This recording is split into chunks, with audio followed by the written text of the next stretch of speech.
All right, so we're looking at day 11 today. So this is going to be our final lesson for PFT 105. This is our, after today, you will have officially made it, for those of you who are new, which everybody on today's call is, you'll officially have made it through your first Sochi class, which is kind of cool. And we'll start our next class tomorrow, or not tomorrow, actually.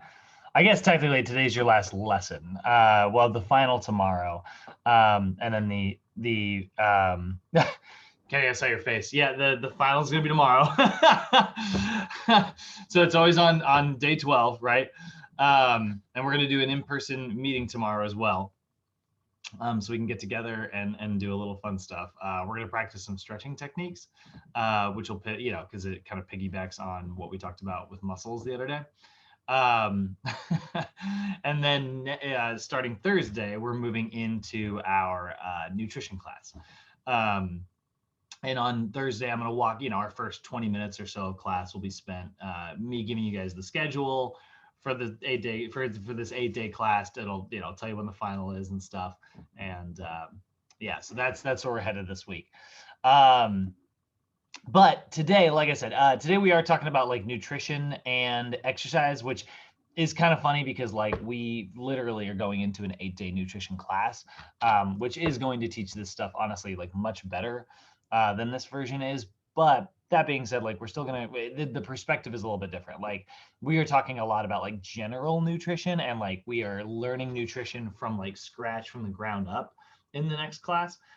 Whereas nutrition today in this lesson is almost like, okay, well, if you're training an athlete who's somebody who needs a special type of fuel, they're going to need more water than the average person because they're losing water and they're sweating like regularly. So some of this is like special nutrition because it is nutrition specifically for like, what are the unique circumstances nutritionally under, exercising versus like general nutrition, the purpose of today's lesson, provide us with a fundamental overview of the proper nutrition and how it influences like body composition, performance enhancement, which is the big one that we really want to spend a lot of time on, and then obviously like overall health. So we want to be able to describe what macronutrients are and what their functions are, what the macronutrient composition is and how that can affect like energy expenditure versus like weight control. Like for instance, protein is actually the hardest to break down. Of the 3 macros, you get proteins, fats, and carbs. Protein is the hardest, just because it's got a little more ingredients. You got to break it apart, and so because of that, you actually get to burn a few extra calories when you have a high protein diet. Now, does that mean you need to have a high protein diet? No, of course not. Or should you? Also, still probably no. But it is something to like consider. And so, like if you're looking at like an athlete who's trying to gain weight and they have like a super high protein diet for some reason, like this is what I do normally and I always have a hard time gaining weight. And it's like, well, you know what, maybe you're not having as big of like an energy surplus as you think. If you're trying to get big, you need to have extra calories coming in. You've got so much protein in your diet, you might be burning off some of those calories just from like processing food. Let's try, pulling some of the grams of protein out and replace that with like carbohydrates, which will give you energy. You'll be able to work in the gym a little bit harder, and your body can break that down a little faster. So we'll talk a little bit about that. Nutritional recommendations for optimizing health. So what are the recommendations? Like how much protein should you get? How many grams of fat? How many grams of carbohydrates? We'll dispel a couple myths, which is always fun. Nutrition. Sometimes I feel like my nutrition classes are mostly spent dispelling myths. There's so much bad information out there when it comes to nutrition. There's just so many like fad diets and kind of false information out there. Sometimes like, we need to spend a lot of our time, our job is to almost dispel some of that myth, So let's get our definition for nutrition up there. So nutrition is going to be defined as the sum of processes by which an animal or plant takes in and uses food substances, right? So the idea here is like, how do we bring food in and like, how do we convert it into energy? I'm pretty sure that's how you spell which. Microsoft Word. It's how we bring energy in, like how our body uses it. do we use it for repair? Do we use it for energy? How does that get used in order for us to do work and stuff? And then like, what kind of effect does it have on our body? If we eat nothing but like trans fats all the time, like what kind of effect is that going to have? So obviously we know there's a lot of benefits to like proper nutrition, right? It hastens the results of your exercise. No matter what your exercise goals are, it will be supported through a good dietary approach. So like if your goal is to lose weight, obviously healthy nutrition is going to have a really positive impact on that. If you're trying to gain weight, guess what? Your nutrition is going to have a super positive impact. Maybe you're trying to maintain weight, but you're just trying to boost performance. Well, nutrition can have a really positive effect there as well. This is where like we look at like, I always use it as an example, even though I'm not necessarily that big of a fan. Gatorade is kind of an interesting example of like really using just like nutrition to boost performance. Gatorade's story is pretty fascinating. It was like there were a bunch of researchers at I think it was the University of Florida. I always get my Florida universities mixed up. Gatorade University. Yeah, University of Florida. Did they get royalties? That's funny. That's like the next thing. Oh my goodness. 20% cut? What? That's crazy. Forever? That is insane. Sorry. I don't know that. That university has to be doing quite well. So they were looking at, they were like, how can we boost performance? And it's like, well, they knew like basics of physiology, kind of like we go back to the physiology of what we just talked about over PFT 105. We talked about making action potentials, right? How do you make action potentials? With sodium and potassium ions, right? That generates electric charge. Your neurons use that electric charge to stimulate your muscles. And so what they notice is that like if they were able to get a little bit of sodium and potassium into a fluid, that would make it easier for their athletes to create those action potentials, and their nervous system would have enough fuel. And then that fuel would like support them during their activity, and it stopped cramping. And it had really positive effects on athletes who were cramping up. Then they started throwing a little bit of sugar in there because they know that like we produce energy using carbohydrates. So by throwing a bunch of sugar into Gatorade, that helped as well. And then they dyed it colors to make it marketable. And so they used nutrition. They used basic nutrition to boost the performance of their athletes, and they saw a marked improvement. Even the idea of like looking at like supplements, like like I'm having a glass of like coffee, this is a cup of coffee right here. Like the coffee that's in it, has a lot of like caffeine in it, and that caffeine has been shown to like boost performance. Like that's one of the most effective supplements in terms of like sports performance out there. In fact, caffeine's so effective it's banned at certain levels in the Olympics. Not banned entirely, but you can't have so much caffeine in your blood. They will say you're only allowed X number of milligrams. So if you go drinking like 20 cups of coffee before your athletic event, it'll actually have a really positive effect on you in that athletic event, but you're actually not allowed to do that. So also it can get really dangerous when you do too much caffeine. I have a fun video to talk about that in our next class. But so there's a lot of ways we can use nutrition to have really cool benefits. Like I said, it hastens the results of our exercise. It can improve your health and your athletic performance. It decreases your risk of certain diseases. If I make a dietary adjustment, let's say I have diabetes, right, which means I have very impaired glucose control. My blood sugar gets really high, my blood sugar gets really low, but then I start like, watching what I eat and like eating a more structured diet that has maybe more fiber in it and less like sugars. I'm using my diet, I'm using nutrition to like, have very positive effects on my body. It increases your energy levels, and then obviously it can be used to alter body composition. But we have to know how to do this safely and effectively. And one thing that's very important that we're going to talk about here is that personal trainers are not dietitians. Our job is not to structure someone's diet. That is totally outside of what we are allowed to do. What we are allowed to do is help someone with general nutritional information. We can teach about nutrition all day as long as we know it, right? As long as we know what we're talking about. But what we cannot do is tell someone what to eat. So like I cannot say, Cody, I want you to eat 4 ounces of chicken breast every single day, right? And that seems like a pretty innocuous, safe thing to say, like it's like, well, what's the harm? Is he gonna get hurt eating 4 ounces of chicken every day? Probably not. But regardless, I'm not allowed to do that. It's weird.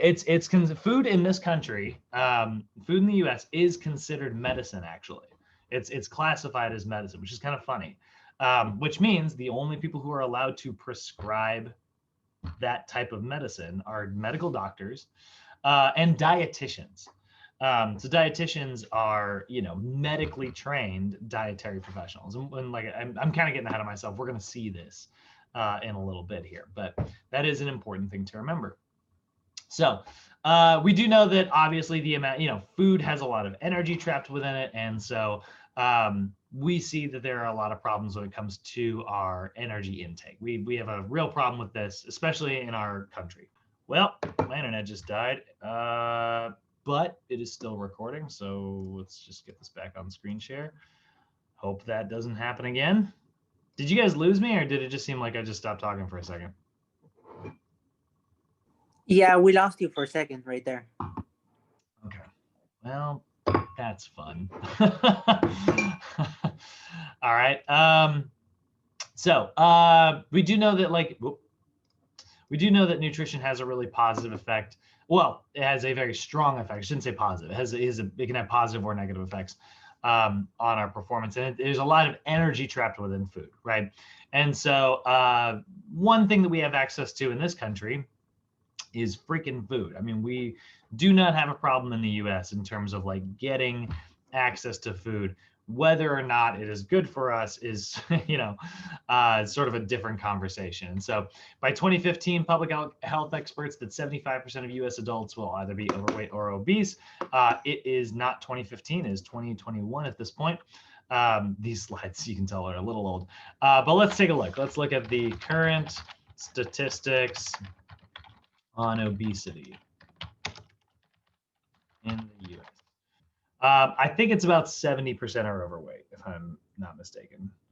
42% obese. I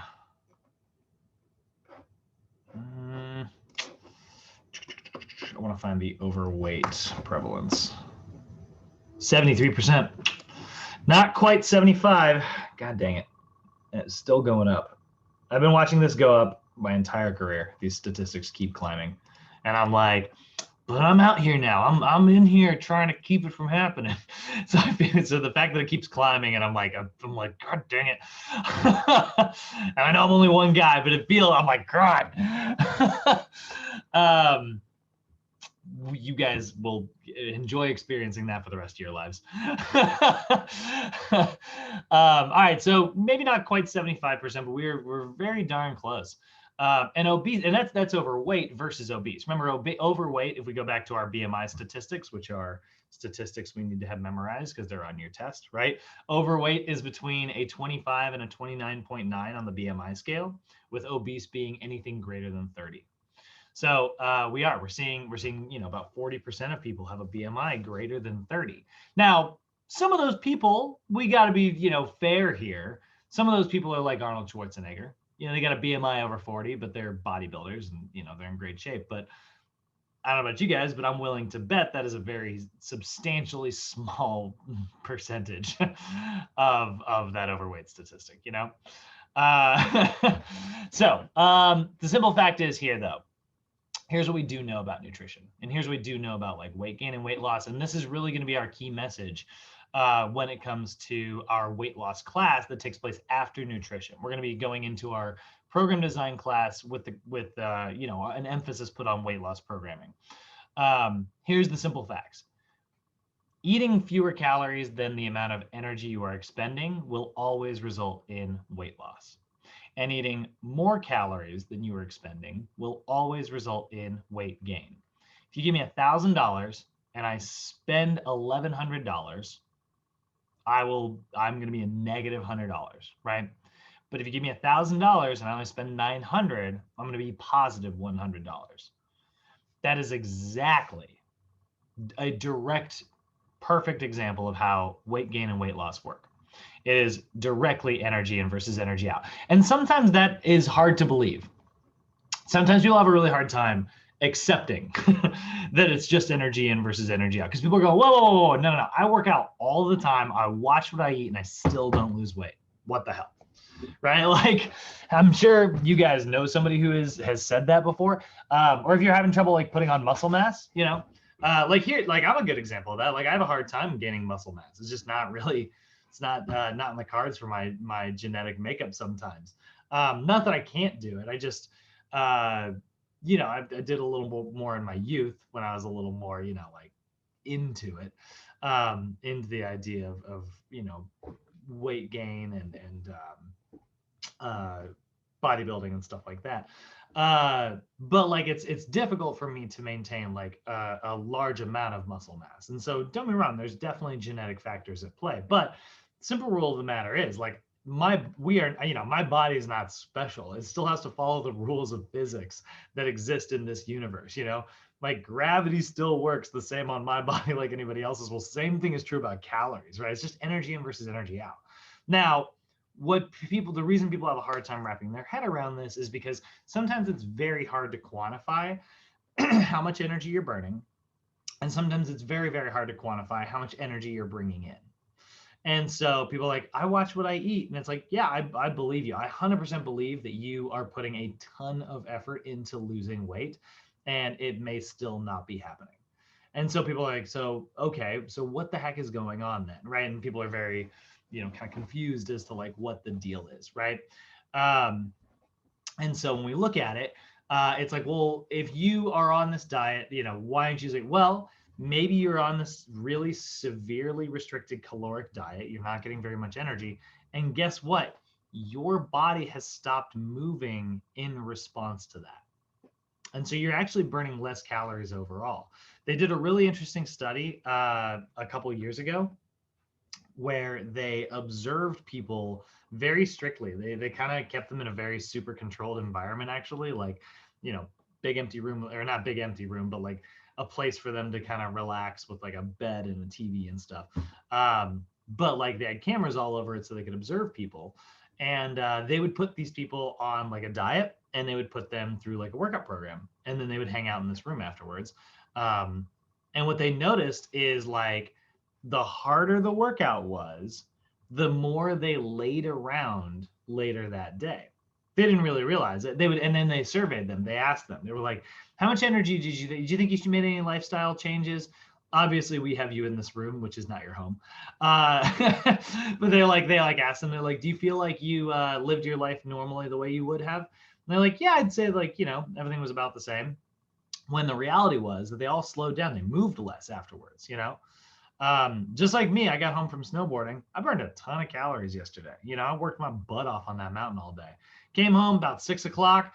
I was like, I got to stay awake so I can get to my normal bedtime. So I don't like go to bed too early because I want to sleep, but I shouldn't. I sat down on my bed to watch a YouTube video and then I woke up at midnight and I was like, crap, and I ended up sleeping all friggin', and then I had like tossed and turned all night because I got a bad night's rest. But like, that's the thing, like I was exhausted. So my body just moved a lot less after this huge physical activity.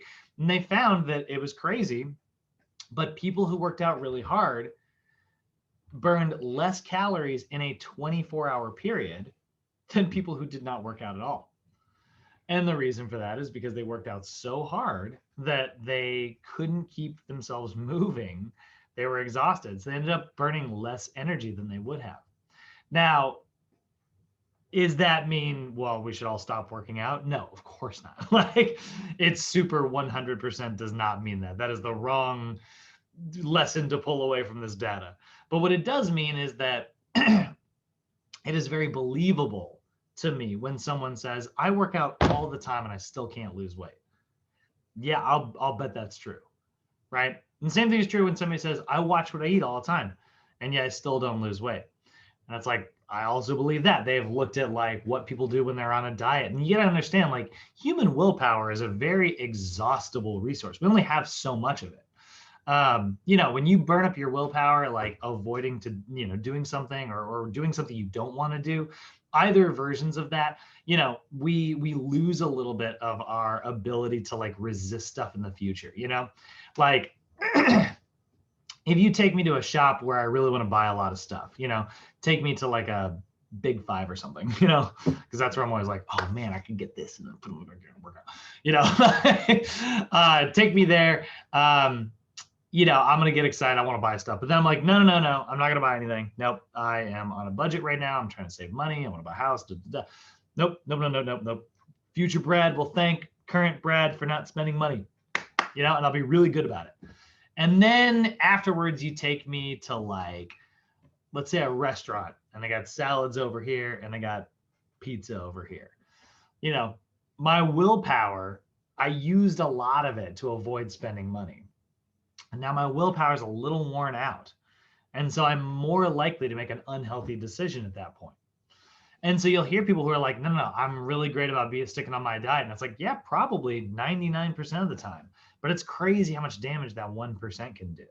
You know, those cheat meals, I like cheat meals in a diet program. The overall, I think cheat meals are really effective because they allow you to stay on task. But sometimes people, when they cheat, they go crazy. They go to town and they make up for all of the calories that they've been, you know, cutting out of their diet. And so, you know, that's what, you know, these are kind of some story examples of something that's very common that I've seen in my career. Scientists are studying this more and more and more. But the one thing I want you to remember, and we're going to come back to this, I'm just going to say this over and over and over again. The one thing that we know is scientifically true, no matter how much those stories that I just made feel very personal and stuff, the one thing that is just, you know, birds fly, fish swim, the sky is blue, grass is green. Facts of the universe. Eating less calories than you expend will result in weight gain. I'm sorry. Wait, eating less calories than you, sorry, I said that backwards.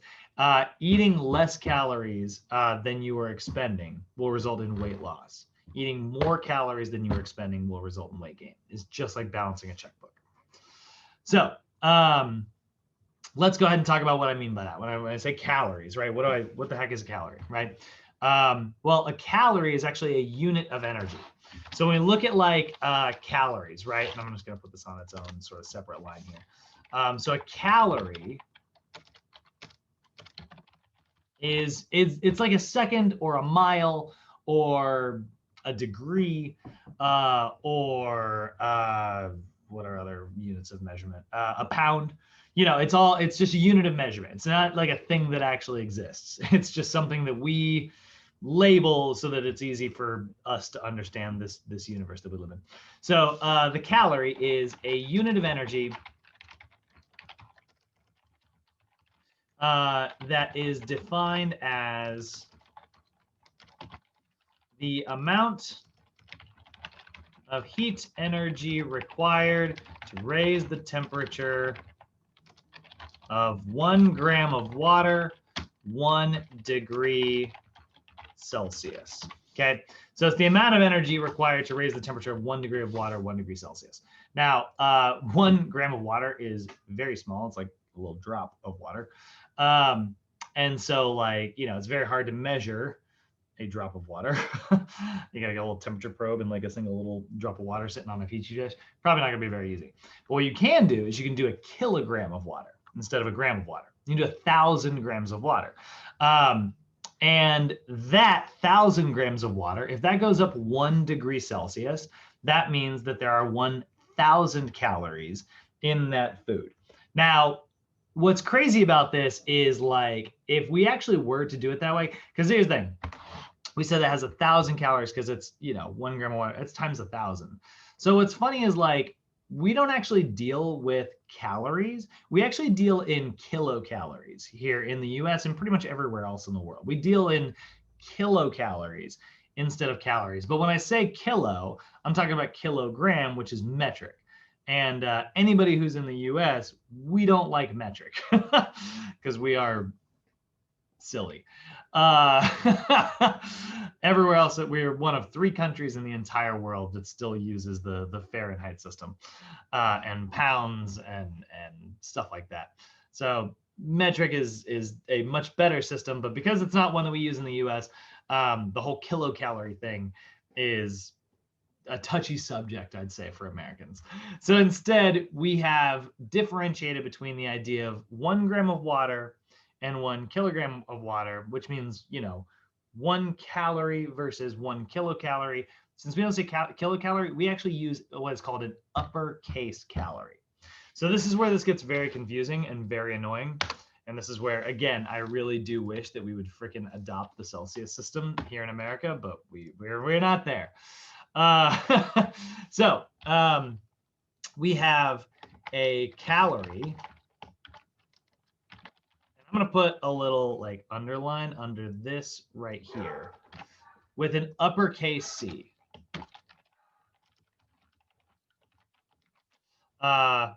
Is more commonly known as the kilocalorie, which is equal to 1,000 calories, which you will notice as a lowercase c. Right? And the reason we do that is because, like, we don't want to have to say that that hamburger has not 500 calories, it has 500,000 calories, right? My morning cup of coffee here, which probably has like 200 calories in it because I like cream and sugar, that would have 200,000 calories in it if we were using the lowercase version. So that would make the math really, really difficult. And we'd have to be speaking in these massive numbers all the time. Like, imagine if you asked me like how long class is, and I said something like, "Oh, it's about 240,000 seconds," or no, that's not right. 2,400 seconds. Is that right? 2,400. Hold on. Let me do a math here. 2,400 divided by 60. Oh, that's not right. I'm way off. 60 seconds a minute. 120 minutes. 432,000 seconds. Right? That would be like a really, you'd be like, all right, that doesn't help me. So we need to use like units that make a little bit more sense. That's why we have like the version of calories we're talking about. But so when you see something that says it has 4 calories in it, it actually has 4,000 lowercase calories in it. But we never use that version, so don't worry about like having to do the math on this ever. For the most part, every nutrition label you see, and when you look at a nutrition label, let's pull one up here. If we look at one, you'll notice that the calories here are listed with an uppercase C. It says 230. That way it doesn't have to say 230,000, right? So again, though, I just said it's a measurement of energy, right? It's the amount of heat energy trapped within a food. So here's the thing. How do we know? How the heck do we figure out how many calories something has in it, right? So let's say I take a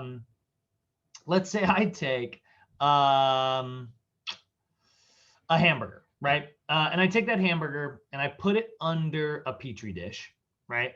And that petri, or put it under like a little stand, right? And that little stand, I'm gonna put a beaker of water on top of it. I'm gonna put 1 kilogram of water. So it has 1,000 grams of water in it, right? And I put a temperature probe in there as well. And then I light that hamburger on fire, right? So as that hamburger like burns up and I'm measuring the temperature inside the water, let's say that water goes up to 295 degrees, right? So it goes from, it raises by 295 degrees because I burned up that burger. That burger has 295 calories in it. That's what we mean. So remember, I mentioned this a little while ago, but we get all of our energy from the sun and it just transforms in a million different ways, Well, one of those ways is heat energy. One of those ways is hamburgers. And one of those ways is you. At the end of the day, though, it's all just energy. It just looks very, very, very different. And we could spend all day talking about that. It's really fun, but definitely not our area. So, we got to figure out, okay, well, how do I make sure that I'm bringing in enough energy to keep my body sustained without bringing in too much to like, because that energy can't go anywhere. It's just going to add to my body, right? Like if I burn 3,000 calories in a day and I eat that 295 calorie burger on top of that, well, that 295 calories got to go somewhere. So my body's going to convert it into body fat and store it. And now my body's like, great, we got an extra 295 calories laying around.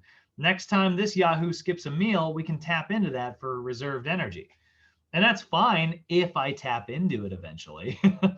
But what instead generally tends to happen is I burn 3,000 calories and then I go get a 500 calorie, giant burrito or something. And then that gets added to my body, and my body never burned through that hamburger from last time. So now it's laying around, right? And then, I get an extra bowl of cereal. Then I get, this or that or pizza or whatever. And eventually, like, it just all starts accumulating in the form of body fat in our bodies. So, we need to have a really accurate way for us to understand how much energy we burn throughout the day. And so when we look at the idea of like energy consumption, right? And actually, I'm going to put that up here. Let's go energy consumption. That's going to be our section header here. And we'll indent this by 1. Yeah, that'll work. All right. So we look at energy consumption. Let's look at like estimated energy consumption. When we talk about like the estimations of energy consumption, we're going to use this term called your TDEE. That's your total daily energy expenditure. So imagine that, think of this as like, the amount of money you are allowed to spend in a day, right? That's exactly how this is. This is the amount of like energy that you are spending in a day, right? It is the amount of energy in calories, right? And actually, I guess that should be uppercase calories. Spent on average in a typical day. So your total energy expenditure is made of a couple different things. Kenny, what do you think burns energy? How do you burn energy every day? Okay, so I would do some running, Okay, so and heavy lifting running and heavy lifting. after. Okay. Yeah. So some of your energy is spent. So you're saying like exercise is how you burn energy in a day, right? Yes. What else? What else? Like Cody, what else burns energy in a day? Like Do you mean like food sources? Yeah, that is actually an example, right? So actually, Doesn't carbs? yeah, processing carbohydrates actually burns energy, right? So that burns energy.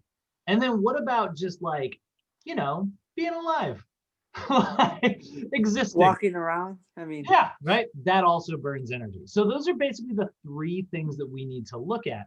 The 3 ways humans burn energy, right? We burn it by existing. So there's a free one, right? Cody, like you said, we burn it by processing food. And Kenny, like you said, we burn it by being active on top of existing. So that's like our thermic effective activity, right? So those are basically the 3 things we're looking at. You can see these right over here in our PowerPoint, actually. You've got your resting metabolism, you've got the thermic effect of food, and you've got the thermic effect of exercise. So let's go ahead and define each of these, right? So that's and all those things together equal the amount of energy you're going to burn in a day, right? So let's take a look, right? Resting metabolism. Resting metabolic rate, right? That's your RMR. It is the amount of energy expended while at rest, right? And this typically, guys, usually accounts for about 70% of total energy expenditure every day. So you're going to burn like 70% of the calories you burn in a day mostly come from just you being alive, just existing, keeping your organs alive, keeping your brain thinking. All that stuff burns most of your energy per day, especially if you are sedentary. So the less you move around, the more that is a big chunk of how much energy you're going to burn. Now, if you're really active, like let's say you go do a marathon, right? Let's say it's like, oh God, I got that marathon today, right? Okay, well, in that case, you're going to burn a ton of energy being very, very active, and you still burn the exact same normal amounts existing, right? Like this number, your RMR really doesn't change all that much on the day to day. You can make massive changes to it over the course of, several weeks or months or years. But every day it's pretty much very similar to yesterday's because it's the same amount of energy to keep you alive, right? And remember, all of these numbers I'm talking about today, these are all going to be estimates. This is very difficult for us to measure perfectly. But that's your resting metabolism. Now, like I said, normally it's about 70% of the energy you burn every day. But if you're extremely active, well, then that'll be a smaller part and your thermic effective activity will be a larger chunk. Think of, we're going to see a pie chart here in just a second. Then you've also got the thermic effect of food. The thermic effect of food, or your TEF, right? This is the amount of energy as the result of processing foods. And this is typically about, 6 to 10% of your TDEE. Usually accounts for about 6 to 10% of total daily expenditure.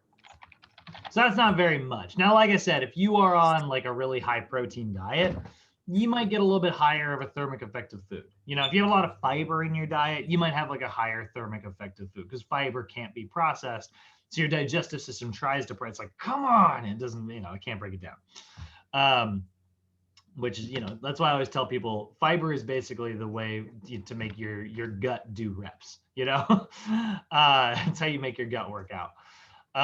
So, if you have a high fiber diet, if you have like a lot of protein in your diet, that can raise the thermic effect of food, but really it's not a very huge chunk of how much energy you burn every day. You really don't want to rely on, your energy expenditure coming from like the thermic effect of food in order to like result in weight loss, because it is only like a small part of this pie chart. But that being said, every little bit helps. So yeah, get lots of fiber in your diet. Yeah, get enough, get adequate protein. Don't go crazy, but get enough. And then we have the thermic effect of exercise. Thermic effect of exercise. This is the one we probably have the most control over, right? That's your that's your TEE. And this is associated with physical activity and it accounts for about 20% of total daily energy expenditure, right? So that total amount that we burn every single day. Whoop. So here we can see like a little pie chart, right? So here's like fuel we process to, processing fuel. Here's our physical activity, and here's our resting expenditure. Now, if you're really physically active, this part of the pie chart might grow, and that's something that we have a lot of control on. But you got to make sure that you're giving yourself enough fuel to get through that physical activity. Because what we often see is people work out like crazy and then they don't eat because they're trying to lose weight. And then, their body is like, holy crap, we are in the red. We're losing body here, right? We're burning way too much energy. We're not bringing enough fuel. We need to get rid of something. And that's exactly what we wanted. We're like, yeah, get rid of something. Get rid of those love handles. Get rid of that, that flap on the back of the arm. Get rid of whatever, like carve out my abs. Get rid of it. And your body goes, what burns the most energy? Oh, man, that glute muscle right there. That burns a ton of energy. Kill it. Get rid of it. It's burning too much energy, right? And you're like, no, I want my glutes, right? Like, that's how I attract the ladies, no.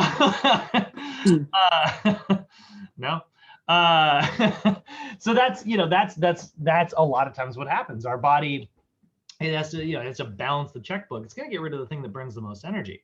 Fat doesn't burn very much energy, but if we coax it down, remember, fat is stored energy that we do, our body keeps it so that it can get rid of it. Right? So if we can coax it down slowly, your body will go, okay, well, clearly we're in the red here. you know, it's, again, going back to the checkbook now, it's just like we're hemorrhaging money. We're not bringing enough energy and we're burning a lot of energy. We got to get rid of something. And it's like, but we're doing okay. This is exactly what we have our fat stores for. Let's get rid of that now, right? And that's where, you know, you have to be strategic about how you diet. So we need to know what these freaking numbers are, right? So there's a lot of different formulas out there to calculate these numbers, and I'm not going to go through them today. For those of you who are like, oh God, we're doing math. We're not doing math today. We're going to talk a little bit about numbers, but we're not necessarily doing math today.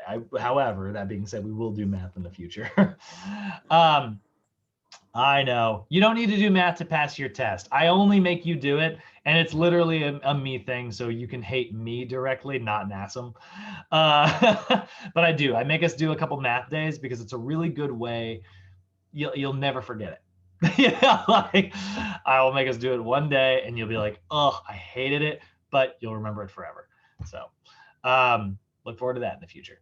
So let's take a look at what this looks like though. So we got a couple different formulas out there. There's a lot of them. If you asked me which one's best, I don't know. I really like the body fat percentage formula because to me that seems very accurate. But one of the most classic ones is this version right here. It's called the Harris-Benedict formula.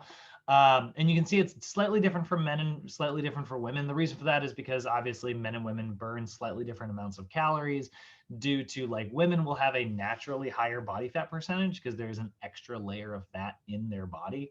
And, you know, metabolically a little bit differently as well. And so just because of that, we do have two separate formulas here.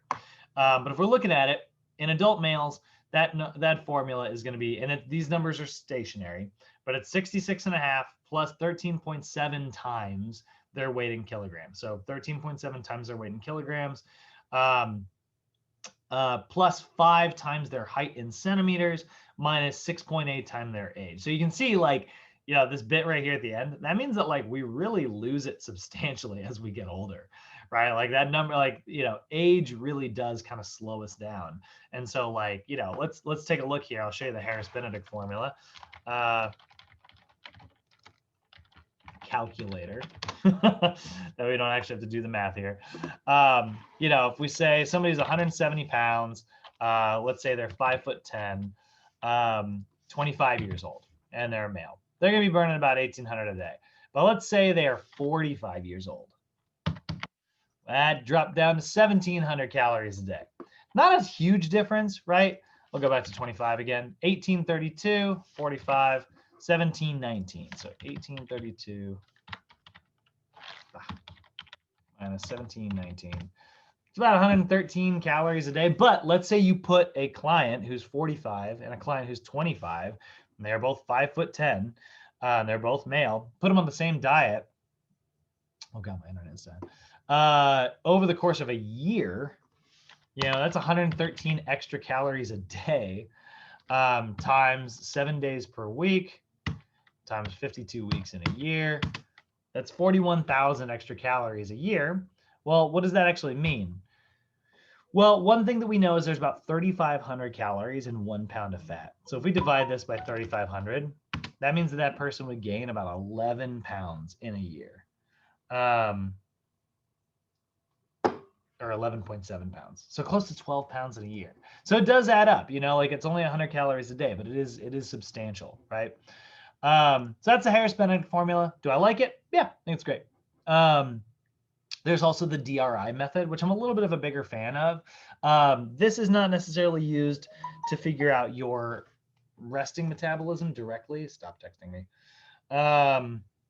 That's not really what the DRI method is 100% used for. The DRI method's really much more about, like, figuring out what's your TDEE. That's your total daily energy expenditure, right? Which I like better. We like the idea of, like, the TDEE, because if we figured that out, well, that's how many calories, like, you know, I'm supposed to eat every day in my life, right? So let's do that. Let's look at the DRI method here. So if you ever want to calculate this, by the way, one of my favorite websites you can do to find this at. Now, I've got a lot of different versions, a lot of different opinions on which of these I like. I'll send you in different places sometimes. But check out DRI calculator, right? And that'll take you to this website right here. This is actually put out by the U.S. government. This is the one that the U.S. government likes, by the way. This is like, if you were to ask like the CDC and the USDA, this is where they're going to send you. And so we look at the DRI calculator for healthcare professionals. Again, let's go. We'll say male, 25, 5'10". They weigh 175 pounds. So they're the same person. But now notice how it asks, what's your activity level, right? So it'll say like, are you sedentary? You just live a life like a normal life. You know, you don't work out. Do you do 30 minutes of moderate activity? Like maybe walk, you know, like would you get on a treadmill and walk 4 miles per hour for 30 minutes, which isn't too bad, right? So that's like a low active person. Or are you doing like 60 minutes of like, you know, vigorous activity every day? Or are you very active, like 60 minutes vigorous, it's intense every day, right? So, you know, it's going to ask you different versions there. So let's just say this person's sedentary, right? We hit submit here. And this is going to, you'll notice this is a much larger piece of information, right? There's a lot of data here. But if we look mostly just like right in here, that means that their BMI is 25.1, which means they're just barely into the overweight category, right? And so they need to eat 2,650 calories. And that's their estimated daily caloric needs to maintain their weight, right? So this is how many calories this person should be eating every day to stay the same, right? Now, obviously, if they have like a weight loss goal, all we got to do is we got to eat less than this number every day, and we're going to lose weight. Or we need to eat more than it if we're going to gain weight, right? So we go back, that person was sedentary. Let's say they're very active though, right? They're super, super active. They're exercising like crazy every single day. Well, now they need to eat 3,700 calories every day to stay the same. So if this person's very, very active and their goal is not to stay the same, let's say their goal is to lose weight. If we put this person on a 3,200 calorie diet, right? That would be 3,200 calories. They're burning 3,718 every day. We take away 3,200. That means that they're going to have a deficit of 518 calories every single day. They're going to be burning 518 calories more than they are eating every single day. And again, remember, we have 3,500 calories in 1 pound of fat. So if we say there's 3,500 calories in a pound of fat, and we divide that by 518 calories, it will take this person 6.75 days to lose 1 pound of fat. So now we were able to actually calculate out directly how long it's going to take for them to lose weight, right? Oh God, come on, internet. So that's some really handy information there, right? So, you know, let's say they do that for, we'll say 4 weeks. We put them on a 3,000 calorie diet for 4 weeks and they're crazy active the whole time, right? So now let's say they lost, you know, 6.75. That's 1 pound of fat there. It was 4 weeks. Oh, let's say 30 days, right? Let's see, 30 divided by 6.75. Oops. Divided by 6.75. Yeah, so they're going to lose about 4.5 pounds over the course of that month. Okay, so now we have to go back and calculate our numbers again, though, because here's one reason why a lot of people, all of a sudden their diet plateaus, because they'll be on the same diet the whole time. So we go back, right? Let's say now this person's 5'10". They're not 175 pounds anymore. They're 170.5 pounds. So we'll just round that down to 170. And we hit calculate again. And now they're only burning 3,665 calories. So we put them on that 3,000 calorie diet. 3,665 minus 3,000.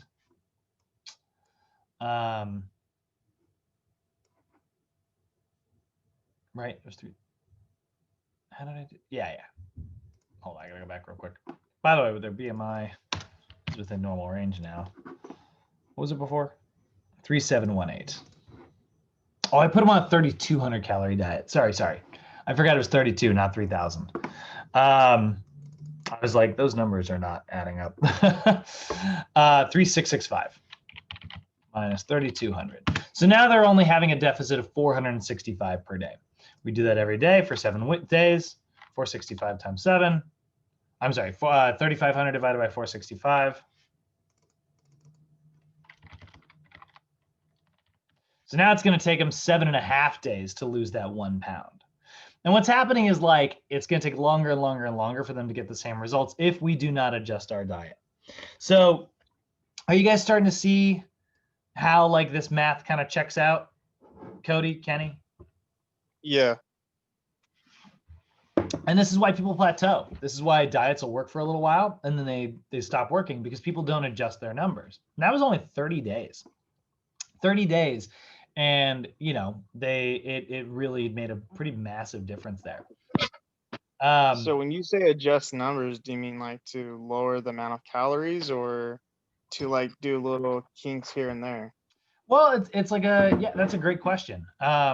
It's a really good question because it depends on like what your approach is going to be. Do I mean, okay, hey, if you want to keep losing weight at this rate, we need to, you know, lower your calorie intake. But what happens if like we get to a point where it's like, well, now they're only eating very few calories, right? And it's very hard to stick on their diet. We might start running into more human error, right? Because their calories get so low that if they find it, they're exhausting their willpower every day. And now they've stopped losing weight because like they stopped by Shannon's desk and Shannon's got like a bowl of, you know, little Hershey's Kisses on top and they're grabbing 3 or 4 of those and suddenly they're not losing weight anymore, right? And that's our fault because we didn't help them structure a diet that was easy to stick to. So does it involve that, or is it okay? Well, we need to up your calorie intake or up your energy expenditure, right? Do we make them move more? Maybe if they've got the time in their schedule, and if they've got the willpower to do it. So maybe their workouts get more intense, and we go for something like that. Either way, it's going to result in the deficit changing. Or our third option that sometimes people don't like to hear, but is honestly the long-term effective option. Maybe we just say, okay, this rate is going to slow down and we need to, you know, account for that mentally. Like, hey, yeah, when you're far away from your goal, you're going to lose weight really fast.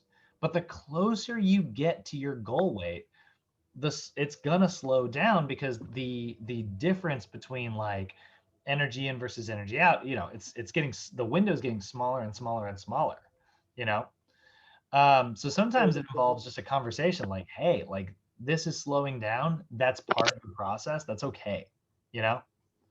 Yeah. Now, if your client has like an iron willpower, maybe those other options are okay, you know, but it really is going to kind of depend on like what's going on with your client. What about adjusting like the carbs or protein though? Wouldn't that do difference to it? Maybe we say, okay, let's you know, start stripping away a little bit of this and we can fire up your protein and that'll give you a little bit of extra energy expenditure. But again, it's only 6 to 10% of your daily calories anyways. So it's a very small, you know, it's a very small difference, but it is something. It is definitely something.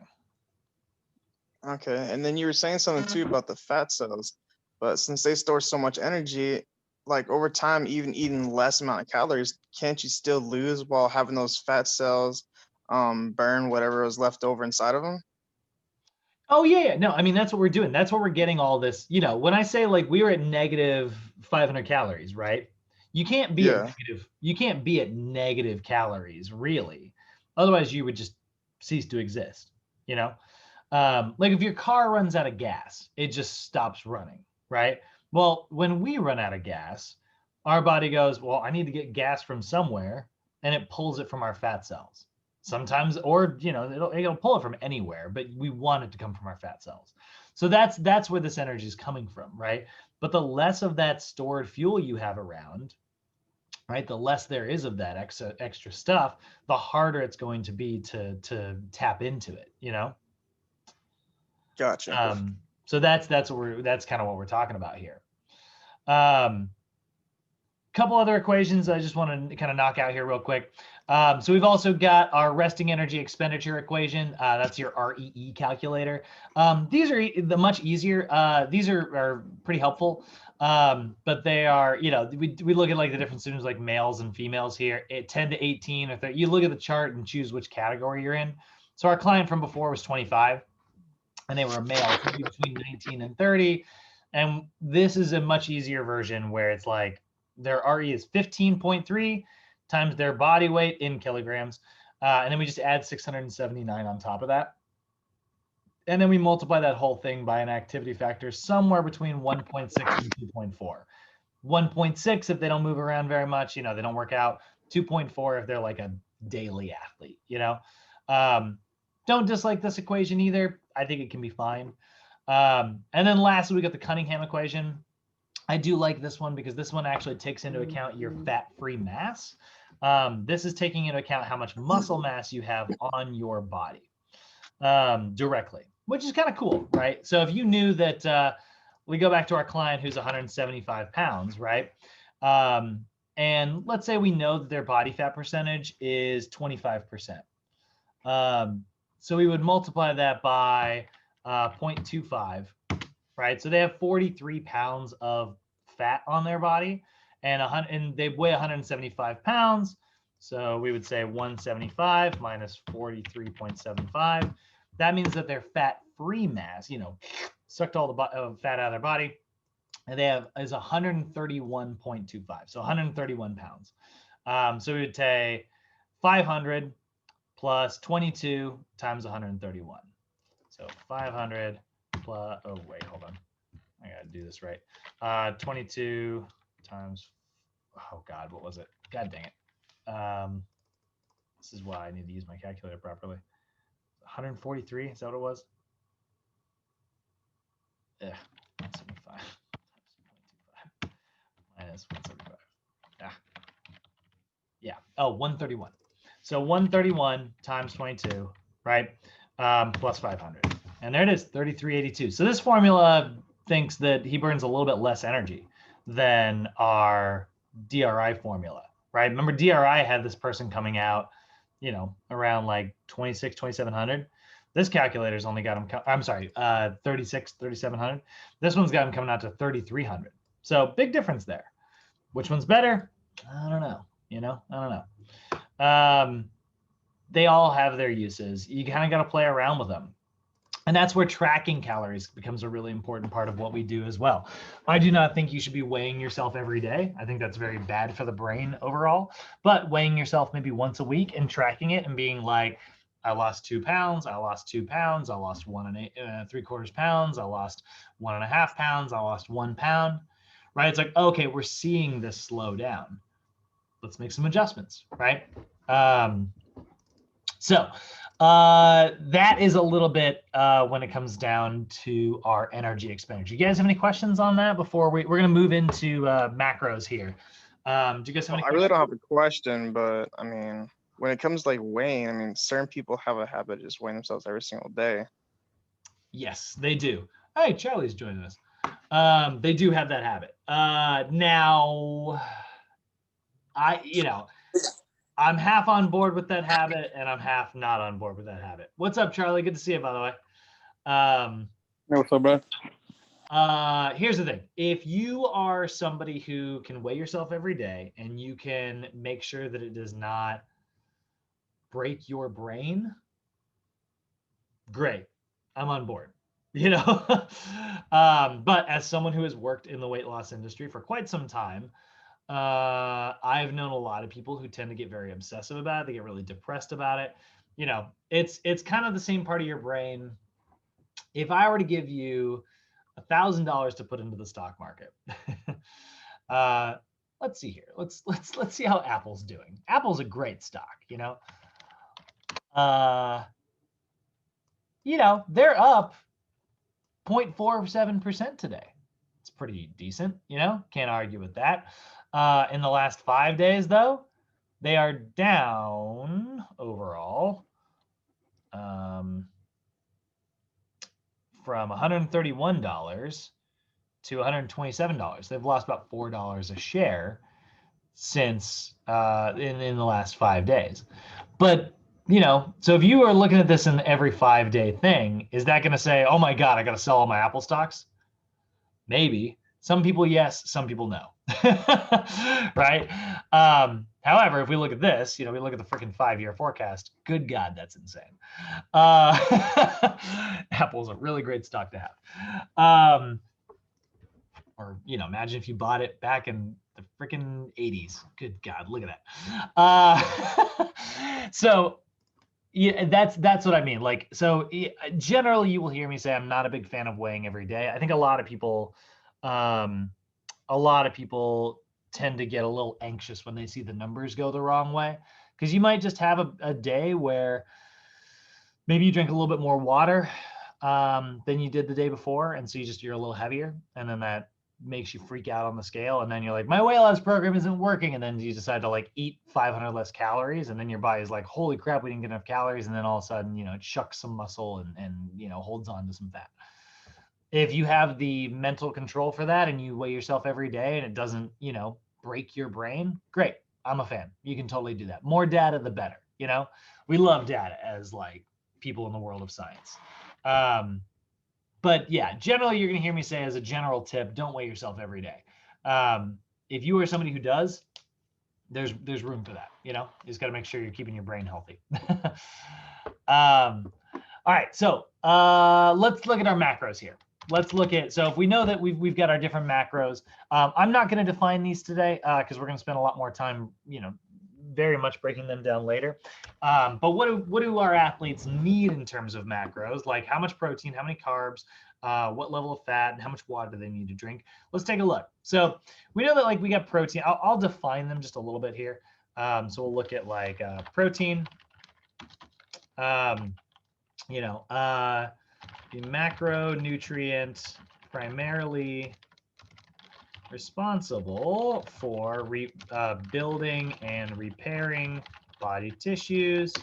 It synthesizes hormones. Like your hormones are often made of proteins, enzymes, which help your body create chemical. Your metabolism is because of proteins. So synthesize hormones, enzymes, and other regulatory materials. It can be used for energy in low carbohydrate situations. However, not preferred. We really try not to use. Your body does not like to use protein, but it can. And here's the thing. It's got 4 calories in every gram. So it provides 4 calories of energy per gram. So we know protein has 4 calories per gram. Okay, we just know that.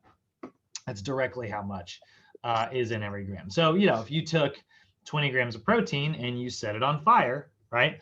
That 20 grams of protein would raise the temperature of a kilogram of water 80 degrees Celsius. And so there are 80 calories in that, 20 grams of protein. 20 times 4, right? What's that? Oh, Cody, I think you got the unmute button. Do you have a question? Oh. All right. So what is a protein, right? If we look at it, well, it's made up of what we call amino acids, right? We talked a little bit about amino acids. Amino acids are linked together with what's called a peptide bond. You might remember when we talked about our digestive system, pepsin, that material in your stomach is what helps break those proteins apart. And we've got about 20 amino acids out there. There's about 20 of them in the world, right?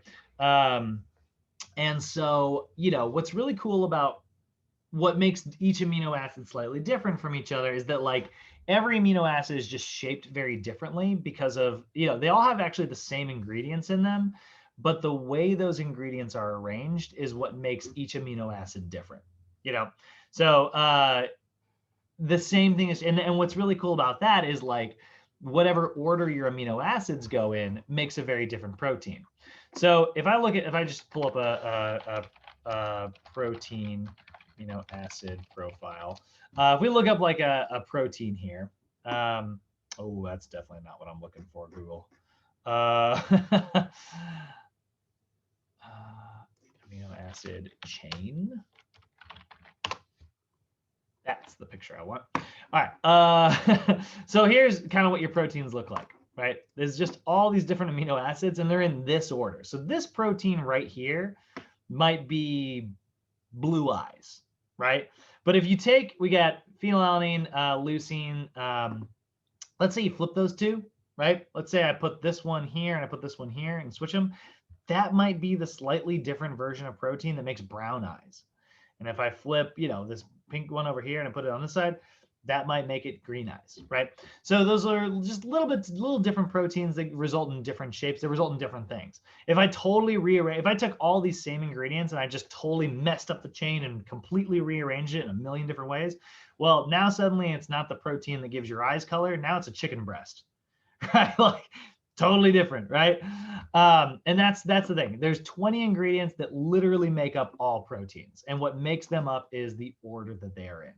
So one order might be a chicken breast, one order might be, Kenny breast, which is a totally different thing. They're totally different from each other, right? They're both made of like muscle mass, but they're very different situations. That's why, when you eat something, you eat like meatloaf, your body's not like, oh, perfect meatloaf. We'll make some glutes out of that. It has to break it all down, reassemble it back into the U version, right? Now, when it comes to amino acids, we've got what are called essential versus non-essential. Essential amino acids are amino acids that your body can't make. So like I said, the way you make a protein is you rearrange the amino acids, right? Well, some of those amino acids, if you are missing one, let's say you ate some food and you missed one of the amino acids, your body can take one of the other ones, break it apart, rearrange it, and boom, there you go. You've got all the ingredients you need. But there are some that your body cannot do that with. Those ones that it cannot do that with, those are your essential amino acids. Remember, this is a general rule of thumb. And I always tell people this is a really easy way to remember. Whenever you see the word essential and you are talking about like biology, it is essential that you eat it. That's what it means. It is essential that you get it. Essential fatty acids, you can't make them. It is essential that you eat them. Essential amino acids, you can't make them. It's essential that you eat them. Your other ones you can make, right? If I'm running low on, I don't know. I have all the essential ones memorized. I never spend any time worrying about the others. Non-essential amino acids. Give me the list. Give me a name. Oh, histidine. No, histidine is totally essential. What am I looking at? Glycine. Glycine's not essential. Let's say you missed some glycine in your diet. You just got a amino acid profile. You just missed it somehow. Your body will be like, all right, well, I've got phenylalanine over here, and it'll break phenylalanine apart, turn it into glycine. Guess what? Now you got glycine, right? I always tell people, think of it this way. And you'll hear me use this analogy again, because I always use this analogy. Your body is the world's greatest chef, but that chef is a freaking diva, and it refuses to work unless it has all of its ingredients laid out in front of it, right? So like this chef can make any food in the world with only 20 ingredients, but they will not start working unless they have all 20 of them. Now, on those ingredients, you've got garlic, that's essential. You've got salt, that is also essential. And you got garlic salt, which is non-essential. But let's say you're missing some garlic salt in your ingredients list, and the chef's like, I need to make some food. Where's my garlic salt? I don't have any. All right, well, I've got garlic and I've got salt. Put them together, boom, all 20 ingredients laid out. Let's start making some food, right? But if it was missing one of the essential ones, say it's missing its salt, it's like, nope, I can't make that. And I will not make anything. That chef is a diva. So that's the difference between like essential and non-essential, right? Now, sometimes you'll hear us use the term complete proteins versus incomplete proteins. When something is described as a complete protein, what that means is that it is a type of food that has all of the amino acids in it, right? So complete proteins are generally animal sources are good examples. I don't want to upset any of if I have any vegetarians or vegans. You know, you don't necessarily have to eat meat or anything like that. But animal products, you know, you got to remember this is like an animal's body that's following the same rules that our body is, right? Your body, when it assembles proteins, it assembles all 20 of them, right? So if you were to eat, you know, an animal product, it's got all of those ingredients. Plant-based products usually are missing one or two in most examples. Like rice has a lot of amino acids in it, but it's missing a couple. Beans have a lot of amino acids in it, but it's missing a couple. So that's what we call complete versus incomplete. Complete proteins are things like meat, poultry, fish, dairy. They're all perfect examples. They have every amino acid in them because an animal's body assembled all of them. Now, that being said, there are a couple plant sources out there that are complete proteins. Soy is a really good example, like soybeans are a complete protein naturally. They're a plant that has every amino acid in it.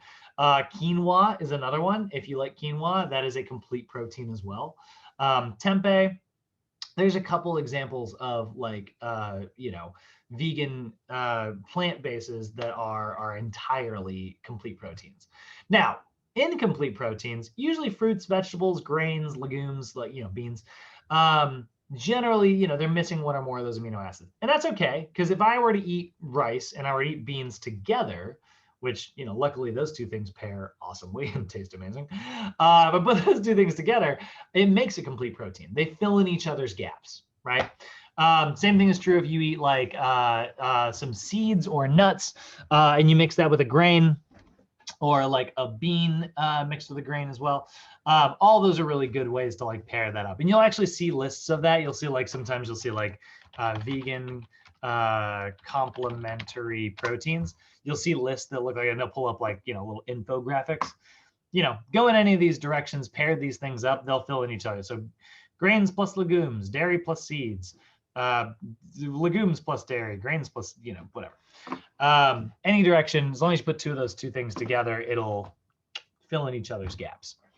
So nothing wrong if you want to do it that way.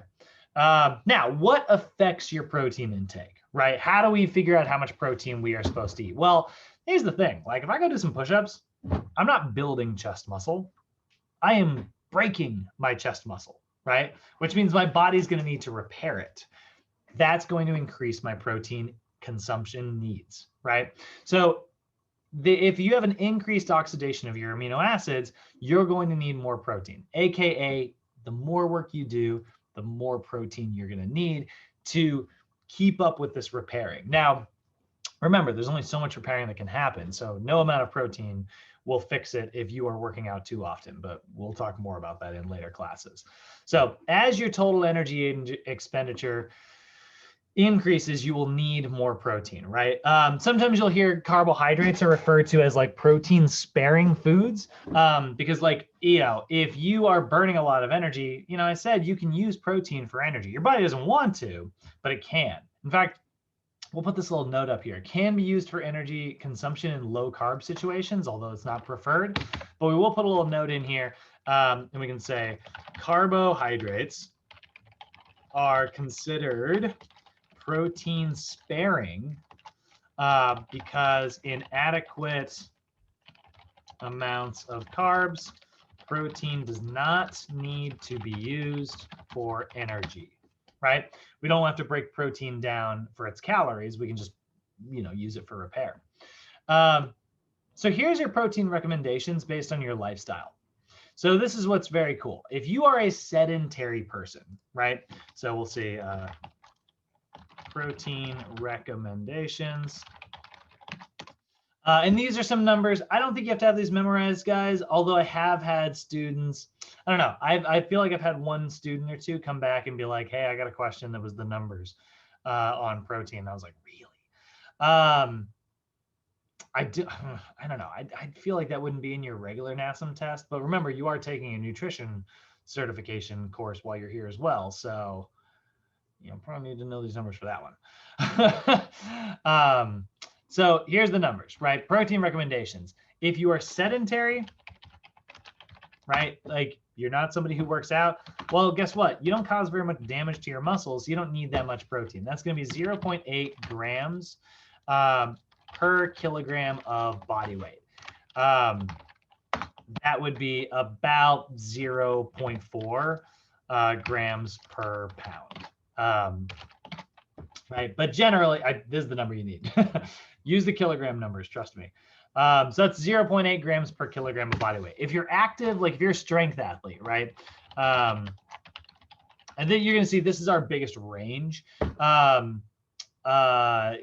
This is where, like, if let's say you're a bodybuilder, who's creating more cellular damage than bodybuilders? Nobody, right? Bodybuilders are literally all about like hypertrophy. They're just creating structural cellular damage, right? So their body's like, holy crap, I gotta fix this stuff. They need a lot of protein intake. So your bodybuilder is gonna have the highest. If you're a strength athlete, like power lifter, your protein intake can be a little bit lower because most of the damage that you're creating is actually like, nervous. You're mainly focusing on developing your nervous system more than like your muscular system, right? And so we see a really large range here. But this is where, you kind of need to interview your client and figure out what their lifestyle really looks like. But that's going to be anywhere from 1.2 up to 1.7 grams per kilogram of body weight, or that's going to translate to 0.5 to 0.8 grams per pound, right? For those of you who are, using oh my God, imperial system. Then we got endurance athletes. So this is like, okay, let's say you're an athlete, right? So we got a power lifter situation up here with our strength athletes. But what if you're like a runner, right? Let's say you're a long distance runner. Still creates a lot of cellular damage, a little bit less. So they don't need quite as high protein intake, but that's going to be anywhere from 1.2 up to 1.4 grams per kilogram of body weight, or that's going to translate to 0.5 to 0.6 grams per pound. So, all right, so now we got a little bit of an interesting way to calculate our protein recommendations. Now, some of you guys have probably goofed around with protein calculators before. And that's a basic way to do it. It's not bad. But a lot of times what you'll see instead is this recommendation up here where it's like, hey, you need 20% of your diet to be protein. You need 30% of your diet to be protein. You need 10% of your diet to be protein. I don't dislike those calculators. I think those, a lot of times that actually does get you covered. It often puts you in a place where you're getting too much protein, but that's not really going to hurt you as long as you don't have kidney problems. So what we'll often see in terms of protein recommendations, like a different method, rather than basing it on your body weight, rather than basing it on what type of athlete you are, we're going to see it is going to be 10 to 35% of total caloric intake, right? And that's where you see that version. Like if I go here, if I just go like macro options, let's see if that works. Okay, apparently I pulled up something about Microsoft Excel. Macronutrient. There we go. A lot of times you'll see charts that look like this, right? You'll often see these charts that are like, if you're gaining size, you need more carbs and less of this. I don't dislike these. I don't, I'm not super against these things. Oh, that is way too low on the carbs there, though. I mean, it is a great way to get super lean, I guess. But you'll see stuff like this all the time. You see these like get lean, get muscle gain. And you'll just see these kind of interesting little pie chart looking versions. I don't dislike those, but I do think that something like that, you can understand how something like this is way less specific than taking into account your client's body weight, their lifestyle goals, So it's less specific, and I'm not a huge fan of less specific. Now, should you go on a high protein diet? What do I mean when I say a high protein diet? Well, if more than 35% of your calories are coming from protein, like in this version here, they get this up to 50%. Let's say you're eating like 3,600 calories in a day. 3,600 times 0.5, 4 calories per gram. That's 450 grams of protein a day. What are you doing? Just walking around with a tub all day, just like spooning it into your mouth? That's a crazy high amount of protein. So what happens? Well, there's number one, one of the things you'll see is an increased urea production. Remember how I mentioned that proteins have nitrogen in them, right? And so that nitrogen has to go somewhere. When your body decides to use protein as a fuel source instead of carbs or fat, it's left over with that nitrogen. That nitrogen has to go somewhere, so your urinary system usually helps get it out of the body. So it gets processed by your kidneys. You're going to have increased urea production. Your pee's going to smell worse. That's one thing. This is where you hear people say like high protein's bad for your kidneys. I don't think it's accurate that high protein is bad for your kidneys, but it does mean they're going to do more work. If you already have kidney problems, this could be very dangerous because your kidneys don't have the ability to do that more work. So an increased urea production is associated. Here's the thing, urea also comes out in your sweat. That's why, I don't know, it's not exactly the same, but you might have noticed that your sweat and your urine smell kind of similar to each other. And so like that is another increased body odor is a symptom of a high protein diet. Possible dehydration. We do know that like breaking this protein down is going to take more hydrolysis. That hydrolysis is going to result in, that water resulting in dehydration. So you got to make sure you're drinking lots of water if you're on a super high protein diet. It can be very, and again, urea production. So guess what? That's also hard on your kidneys if you're not getting enough water. So again, can protein damage your kidneys? No, but not getting enough water in conjunction with a high protein diet, maybe. And generally, where are you getting your protein from? It's usually animal sources, right? Which means it's probably going to mean you are bringing in crazy high amounts of saturated fat. And if that is the case, that can be, very bad for your cardiovascular system. So these are all, and then it can also result in decreased glycogen stores, which means you might feel like you have way less energy. But the goal was to lose weight and decrease glycogen stores. Glycogen weighs something on your body. It's about 1% of your body, So if I weigh like 180 pounds times 0.1, that's 10%. I've got, sorry, 0.01.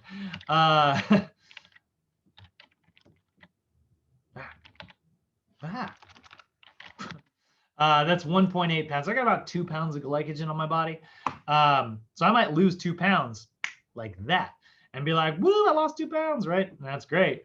And then all of a sudden, like, as soon as I get off my super high protein diet, that weight comes back immediately. And then my brain explodes, right? Again, these are the things that your clients are dealing with all the time. So is that bad? I don't know. I don't like to speak, when I'm talking about nutrition, I don't like to say things are good or bad, but these are things that happen. So that's protein. The next one we got to talk about is carbs. That stuff that's been demonized in the world that we live in nowadays.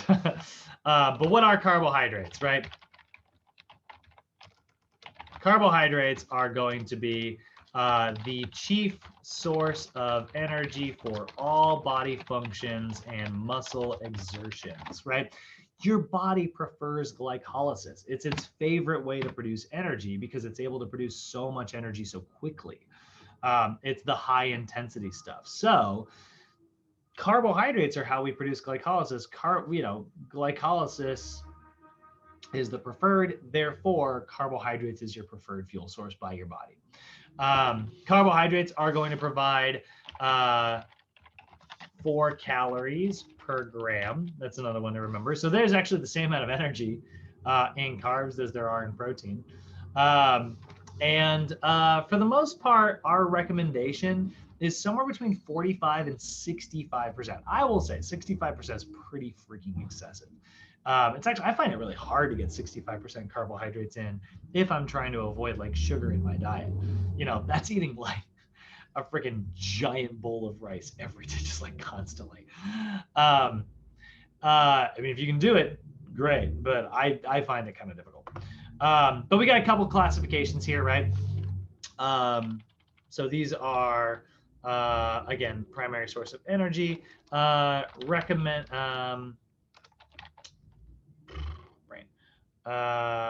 Recommended is 45 to 65% of total caloric intake, right? There's a couple different classifications here, when it comes to carbohydrates, and they're classified based on how quickly they break down. So our classifications right, are going to be simple, which are, you know, things like sugar, honey, fruit, right? They're simple because your body can break them down very, very, very, very quickly, right? Then we have complex carbs, right? And those are things like starches, such as potatoes, and like things like whole grains, right? Whole wheat bread, brown rice versus white rice, you know, the stuff that's like a little bit harder to break down. Now, you'll notice it's okay. I said that brown rice is a complex carb. We don't see rice up here on the simple carb. So is white rice simple? That's kind of in between. It's simpler for sure. White tortilla versus like whole grain tortilla, white bread versus whole grain bread, regular pasta versus whole wheat pasta. You know, the more complex something is, the longer and more sustained the energy that you're going to get from it is, right? Because it's breaking small pieces of it off slowly rather than being like, boom, it's all broken down. And then you get this big spike in energy and then you get a big crash in your energy, right? So we like complex carbs over simple carbs. Simple carbs have their place. I think they're a really great tool. Like Kenny had an apple earlier, right? So that apple is a really good like simple carb. It's got a little bit of fiber in it, which makes it slightly more complex. That apple is a lot more complex than like a bowl of cereal, which is like super simple, right? And nothing but sugar. But it is still relatively simple. So if you want like a big burst of energy before going for a run, an apple is a great choice. It's packed full of vitamins and minerals. It's packed full of water, which is actually really nice. And then it's, you know, it's got some fiber in it, so that's really good. And it's going to give you a big burst of energy to make sure that during your run, you can actually run a little faster, a little harder. And that's exactly the kind of thing we're looking for. And then we've also got fiber being here in its own category, but fiber is the parts of complex carbohydrates that cannot be broken down by normal digestion, right? So fiber is the stuff that your body really can't break down, right? So simple carbohydrates are easily digested. Complex carbohydrates, they take much more enzymatic reactions. They're a little harder to break down into their, you know, get down to glucose. And then fiber is actually impossible to break down. We don't have a system good enough to break it down. It's, you know, we give it the stomach acid, doesn't work. We give it the enzymes, doesn't work. That's great. It gets all the way to our large intestine before there's some really good gut bacteria that gets to kind of feed on that fiber, and it does break some of it down. Not all of it, but some of it. And it breaks it down into like these little fatty acid chains that actually get released back into your bloodstream, and that's why fiber actually has such a it is why it's so heart healthy. You know, when you see Cheerios, right?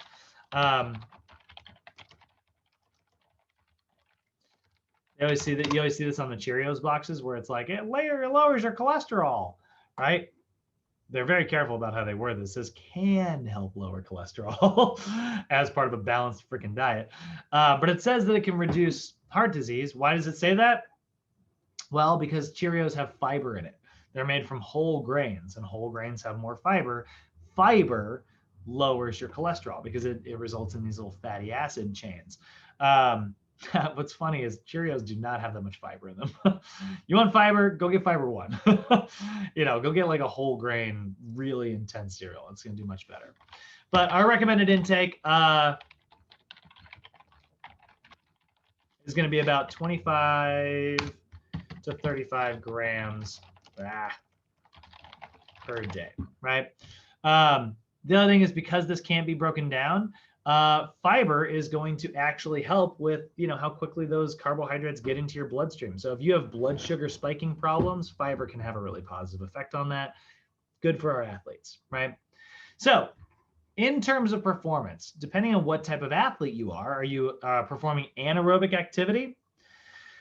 You know, does that mean that your exercise is intense bursts somewhere between 20 and 50 seconds? Well, if that's the case, that's super high intensity stuff. You are mostly dependent on glycogen. You need lots of carbs in your diet. But if you're performing aerobic activity, so maybe you're getting big bursts of maybe up to 2 minutes worth of energy, well, then glycogen's performing, you know, a little bit of the work there, but then some of it is also coming from like your fat stores. And so like, it's your low intensity, long duration. Or what about like super endurance, right? What about like the really long-term endurance? Well, it's actually a really good idea if you're a marathon runner to try to get as many carbohydrates into your body, stored on your body as possible. You guys know the Iron Man, right? Not the Marvel character, but the athletic event. It's a triathlon, so it's the friggin' craziest event in the world. It is a 2.5 mile swim, 2.4 mile swim, 112 miles on a bike, and then you run a marathon at the end. So 26 miles after all of that. And that's the race. What is the Ironman triathlon world record? Fastest anybody's ever done it was 7 hours and 51 minutes. So it's a race that the world's greatest champion did in just under 8 hours. That's a pretty big endurance event. When you were doing the Ironman, they make you stop at a bunch of checkpoints often in the race. You have to stop in these tents and they will weigh you. And if you are losing weight too quickly, they will pull you out of the race. And that's because they know that you are tapping into, if you run out of carbs mid-race, your body will start tapping into protein, and that can be really hard on your kidneys, and it can literally kill you if you're doing too much activity, because it'll literally like start eating away your muscle. So like you will lose your calves, and that's exceptionally dangerous. And so if you lose weight too quickly in the triathlon, they will pull you out of it. That's why we need to have plenty of carbs if we are an endurance athlete. So every one of these is going to require carbohydrate recommendations. Here are our general recommendations. Before exercise, you want to get a pretty high carbohydrate meal so that you can have plenty of energy during your athletic event. 2 to 3 hours, try to get 1 gram of carbohydrates per kilogram of body weight in general. So, 2 to 3 hours, maybe that's about 80 grams before, but that can go all the way up to 4.5 grams per kilogram of body weight. So, I weigh about 82 kilograms, I think.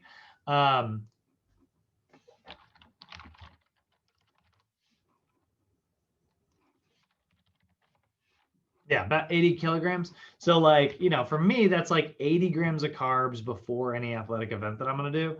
But it could be all the way up to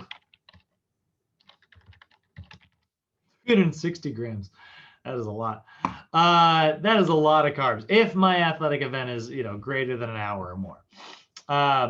So how the heck are you going to get that much in? Well, this is where like a lot of really tiny meals can be very helpful, or like liquid snacks, AKA Gatorade.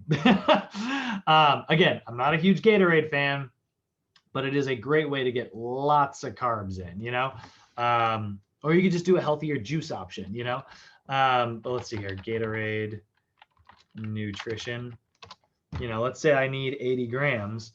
Well, if I drink an entire thing of Gatorade a couple hours before my event, I'm going to get 36 grams just from the bottle alone. Eat that with some rice, and a couple potatoes or something. I have plenty of energy. So that's if I'm like a full-on like athlete going into like an athletic event. That is one of the ways that you can ensure that you've got plenty of energy. We see it every week in the NFL. Somebody's cramping up on the sidelines, right? Get that man some carbs. Now there is also carbohydrate loading, which is a strategy for our long distance runners and endurance athletes and stuff. So if your endurance event is greater than 90 minutes, your body will often run out of glycogen stores around the 90-minute mark.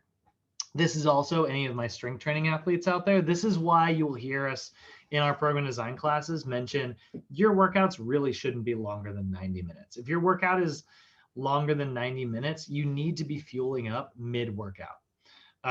So anybody in here who's like working out greater than 90 minutes, I hope you've got some type of like food with you in the middle of your session. Otherwise, you're going to tank your blood sugar levels and your body will start catabolizing muscle. That's something we are trying to avoid. right? So how do you increase your glycogen stores? Well, you can actually kind of trick your body into doing this through a carb loading schedule. And so about 6 days out before your event, you eat 4 grams per kilogram of body weight. 5 days out, same concept. 2 to 3 days out, you're just gonna go crazy on the carbs. 10 grams per kilogram of body weight per day. And then this is by the way, this is a very, very simple carb loading schedule. I actually don't really like this schedule. I think it's too basic. 7 days out or 8 days out, you would actually kind of starve your body of carbohydrates a little bit. Because then what your body will do is it'll go, man, next time I get some carbs, I'm going to keep all of them, you know. But that's NASM's very basic version. Now, during exercise, like I said, if your exercise is greater than 60 minutes, if it, you get into that 90-minute length, it can be really helpful to make sure that you are getting some carbohydrates. This is where, a sports drink with carbs in it, AKA again, Gatorade. I am not personally a fan, but it is a tool. 30 to 60 grams of carbs per hour basically is a good recommendation there. And again, we wouldn't see so many people, cramping up. Now, after exercise, here's the thing. The exercise is over. So, this isn't about fueling yourself up for activity. This is about making sure that you are fueled up for activity the next day. It's not about the workout you just did. It's about tomorrow's workout, right? You don't want to have one really good day and then be super exhausted the next. And so, this is where within 30 minutes of exercise, try to get some carbs into your diet. 1.5 grams per kilogram of body weight. Again, that's for somebody like me, about 120 grams of carbs. And then try to get that same amount in, to restore your glycogen every 2 hours or so. This is going to sound like a lot of carbs. And that is because we are talking directly about athletes here. Your average everyday clients, they might not need this much. And that's where we start getting into well, what if I'm trying to alter body composition? Well, yeah, if your goal is either fat loss or muscle gain, fat loss requires you to burn a lot of energy, and carbs are our favorite source of energy. So you need to have enough. Well, what if you're trying to muscle gain? Well, guess what? You need to lift really heavy to gain muscle. Lifting heavy is provided by carbohydrates. So there's very, very little data to suggest that carbohydrates are directly what lead to obesity. But at the same time, any macronutrient that you eat way too much of that throws off your whole balance of your diet is not going to be good for you. So yeah, you're hearing, I think I'm spending a little bit of extra time talking about how good carbs are, because we're in this world where everybody talks about how bad carbs are, and both of those approaches are wrong. Carbs are not good. They're not bad. They are what they are. They are a tool to be used, same thing with protein, same thing with fat. But the more anaerobic activity you do, generally the higher carbohydrate intake you're going to need. Otherwise, you are going to suffer performance-wise. And that's another thing that we're looking at. We're looking at performance here versus, your average everyday client. All right, let's look at fats, right? Or lipids. So lipids or fats, right, are going to be either sterols, triglycerides, or phospholipids, right? So these are, sterols, which are your cholesterol. These are single fatty acids, right? These are naturally produced by your body, especially in your liver, usually in the form of lipoproteins, right? So these are fats present in the diet and in the body in the form of sterols, triglycerides, and phospholipids. Okay, sterols are basically single fatty acids. Phospholipids are basically double fatty acids, and triglycerides, tri from the word three, are basically triple fatty acids. Our body stores fat in the form of triglycerides. That's how we hold on to fat, So when I say lipoproteins, right? So lipoproteins or sterols or cholesterol, right, are lipoproteins that act as transporters in the body. Their job is to basically carry stuff around.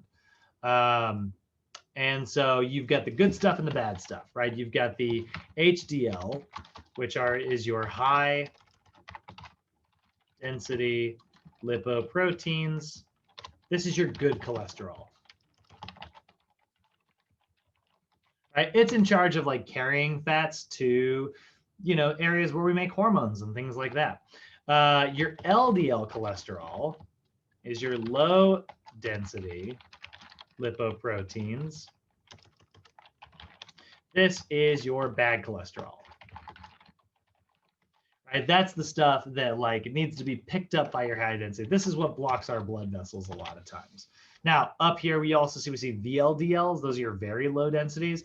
That is literally so undense that it destroys your good cholesterol. So we want to try to avoid those as much as possible. They literally will just kind of sit in your blood vessels. If you have what's called hypercholesterolemia or high cholesterol, it is way too much of the LDL and VLDL. So we want to make sure we have a good ratio of this stuff, right? Then we got our triglycerides, which are 3 little fatty acids. You can see them here, right? There's 1, 2, and 3 attached to a little like glycerol backbone. And that's our energy production. This is great. This is a great little form of energy here because I can break this one off and produce energy. I can break that one off and produce energy, and then I can break that one off. In the same way that complex carbohydrates get broken off small pieces at a time to provide us with long sustained energy, triglycerides act kind of similarly. And so when they're metabolized, we produce them in energy. Now, when it comes to this, right, we look at our triglycerides here. So triglycerides, right, the primary source of energy. That's, yeah, that works. We've got a couple different versions here. You've got the saturated, right, which means that these are typically animal sourced fats that are solid at room temperature. Saturated fats are they're what we consider the bad fat, right? Like you always see these. They're generally high in that bad cholesterol. They are typically associated with like an excess of energy, which is not awesome, right? If your goal is weight loss. So saturated fats, but they do kind of get a bad rap sometimes. Like, they have positive effects on them as well. Like I said, they are a good source of energy. And they're not always just straight up black and white unhealthy for you. But yeah, saturated fats are the ones that are typically associated and called bad fats. And then we have our unsaturated fats.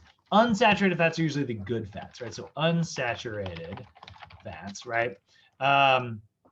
These are typically plant sources, although not always, and are liquid at room temperature, right? So you've got some unsaturated fats here. There's 2 types. There's mono unsaturated and poly unsaturated. And we'll spend more time talking about these in our actual, like I said, in our actual nutrition class.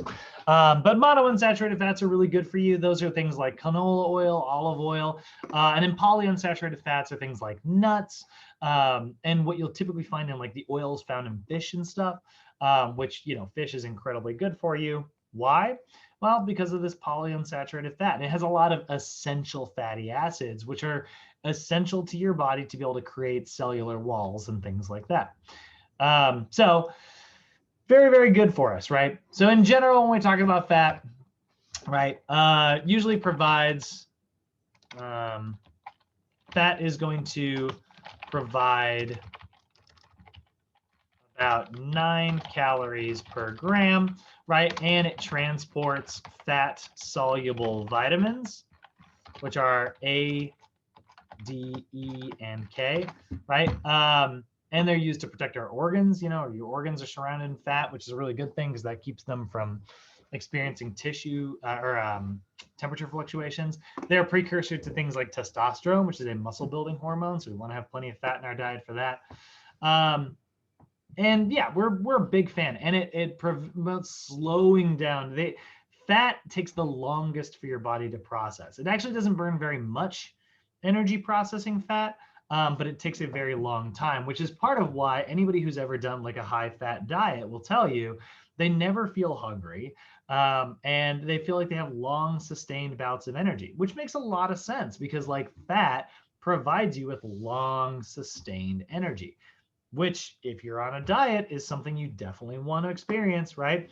So generally, we want to see this about 20 to 35% of total caloric intake. That number will usually be a little bit lower for our athletes, right? We'll see 20 to 25%. And that's because athletes are usually high intensity situations, which means they have a little more carbohydrate intake. So we love fat. Fat is super, super, super good for us. So digestion starts in the mouth, ends in the small intestine. It releases all kinds of really good hormones that actually trigger your body feeling full. Fat is one of the best hormones, one of the best macronutrients to keep you on a diet. It will really fill your body up and leave you having like sustained energy. And say, hey, we got some food, we're good, like I'm not hungry again, so this is where like, an apple is good because you're getting some food in your body, but if you eat it with like a slice of cheese or something, right, a little bit of apple with a little bit of cheese, which has a lot of fat in it, it's going to leave you feeling fuller a lot longer than just maybe 2 apples, so we're a big fan of those. It also has been shown to like help with your insulin resistance because you're not bringing in as many carbohydrates. So if you have diabetes, a higher fat diet is generally a good recommendation. And then we got water. Water is super important as well. By the way, how you guys feeling about macros, right? Proteins, fats, and carbs. Any questions, comments, concerns? I'm just realized I need to let you guys chime in.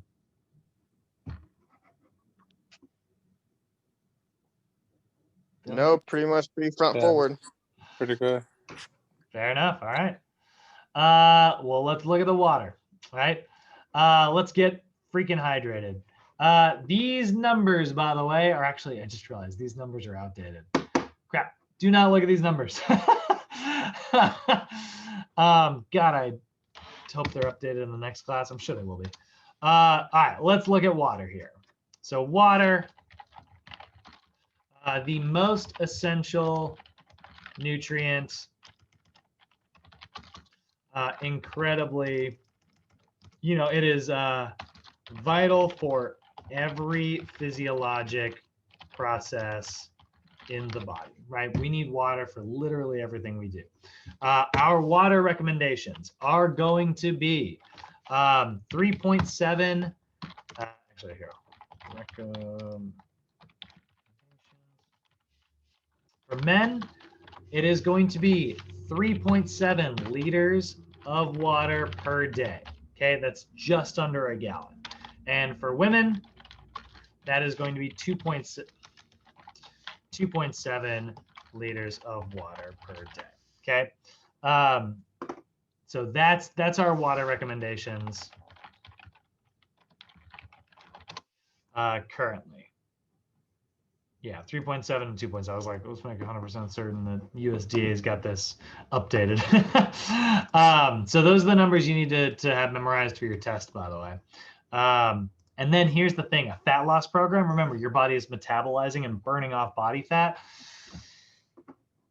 If you're on a fat loss program and you're losing a lot of weight, it's an additional 8 ounces for every 25 pounds above your ideal weight. So every 25 pounds above your normal BMI, you need even more water, and that to facilitate that weight loss. So very important to stay hydrated here. My recommendation, guys, get yourself a 32-ounce bottle of water, right? 32-ounce Nalgene. Get one of these, fill it up 4 times a day. This is the one I like with the small cap. 4 of these a day, that'll give you a gallon. which is just, let's see here, liters to gallon. 1 gallon is 3.78 liters. So you'll be just barely over what you need in a day. So every guy drinking more water. You'll be in the bathroom all day, which is only going to help you burn more calories. So, and then it gets even hotter, you know, it gets even higher if you're in a hot climate. So, obviously 60% of your entire body weight is water. You know, even just losing 2% of that can have really bad effects. It can screw up your endocrine system, so you will actually produce less hormones. It can increase like the percentage of fat used for energy purposes. Sorry, I'm looking at this from the wrong perspective. Sorry, I was looking at bad things. These are benefits. The good things that drink will increase your endocrine hormone production. Dehydrating will do the opposite, like I said. It will also increase like using fat for energy production, which is great. Decreases your appetite. A lot of times people will, you know, confuse thirst for hunger. Happens all the time. People are like, I feel hungry. And it's like, are you or are you thirsty? And then like they'll drink some water and be like, oh, I wasn't hungry. It'll help distribute nutrients. Remember, you got water soluble vitamins that need to be transported around the body. So you can get those vitamins to wherever they're going, particularly those B vitamins, which are important for the Krebs cycle, right? Those need to be carried by water. So getting water is huge there. Keeps your blood volume normal. So if you're somebody who, you know, experiences, like if you have blood pressure problems, well, that could be because like your blood is sticky, it's thick, right? It doesn't have any water in it. That's my mom all over. I constantly tell her to drink more water. So that's a really important part of that there. So those are the effects. You know, when you're dehydrated, less blood volume, decreased performance, increased or decreased blood pressure. This should say decreased blood pressure control, not just decreased the number going down. It can go up and go down. Decreased sweat rate, which means you're going to overheat more easily. Decreased blood flow to the skin, which means you're going to have a harder time controlling your temperature. Decreased cardiac output. Your heart cannot work efficiently. It's harder to pump sludge than it is to pump something that is nice and clear liquid. An increased heart rate. Your heart will have to beat faster, which means, you know, not performing as well. And an increased use of muscle glycogen, which means you're going to decrease your glycogen, which will decrease performance. So in terms of our recommendations for athletes, 14 to 22 ounces before an athletic event. So that's most of one of those Nalgene's. And then during exercise, 12 ounces every 15 to 20 minutes. So while you are performing activity, you know, like when I'm playing Ultimate, for instance, you know, it's a couple hours. I try to make sure I get through an entire Nalgene. And if I can, I usually have a backup there as well. I try to get through that at the same time. They should be cool. Being cool means that your body will have to spend less energy, you know, processing it. And that'll also help with like keeping your temperature regulated. If the activity is less, if the exercise is less than 60 minutes, water's your best choice. Although if it's greater than 60 minutes, this is where you'll see people say like, you know, sports drinks are a really good option because they do have the sugar in them. And then if you really want to be specific about it, and this is getting crazy specific, but if any of you are interested in really being crazy specific about your water, weigh yourself before you start exercising and weigh yourself after you're exercising. You will literally lose a couple pounds in the gym when you drop all that water off your body. And when that happens, you need about 16 to 24 ounces of water for every pound that you lost. AKA you need to drink as much water as however much weight you lost. So fat loss programs. You need to drink lots, right? Water is huge for fat loss. Again, it facilitates that fat loss.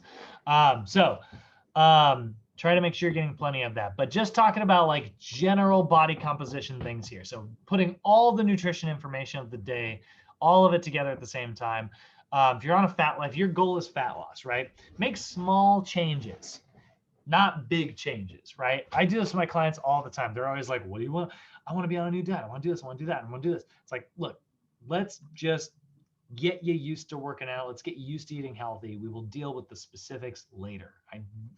I give very little pieces of nutrition advice, consistently, slowly over time, rather than like, you need to do this, you do this, right? Again, that's why we have like an 8-day nutrition class starting this week.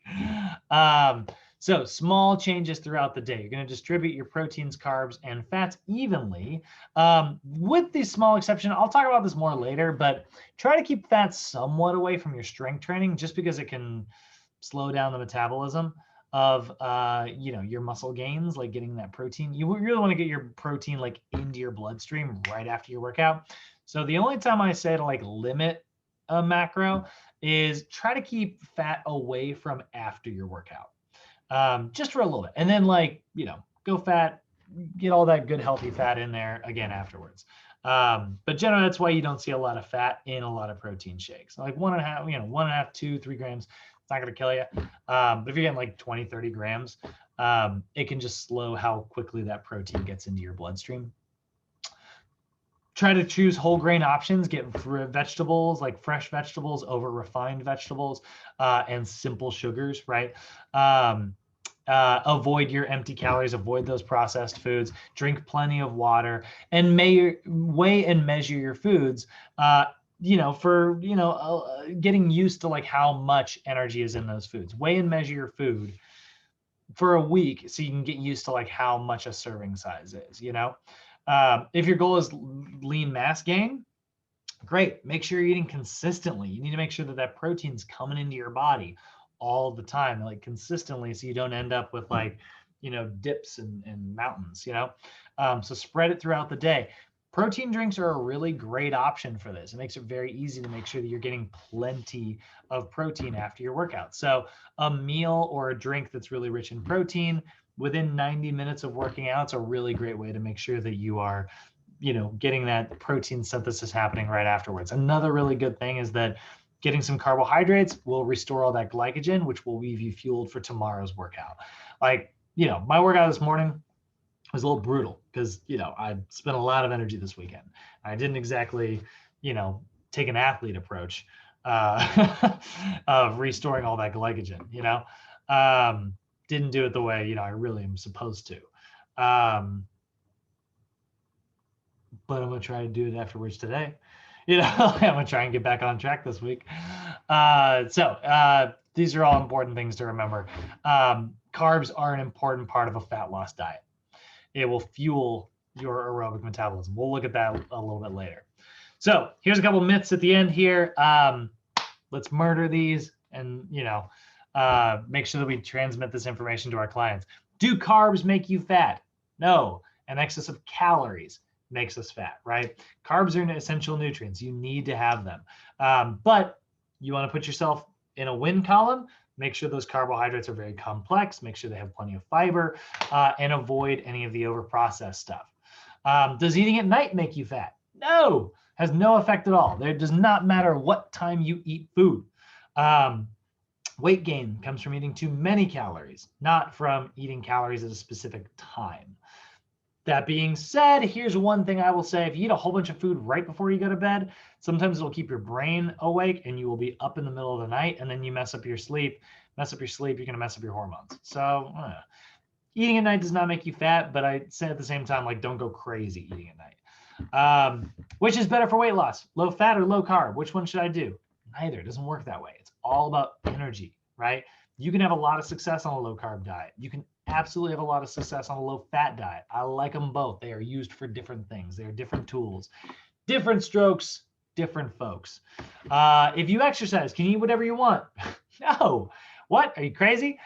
Look at Shaq every year after, the off season. He would come back way overweight every time, and then he would lean out over the course of the season. It was like a really bad habit that he had.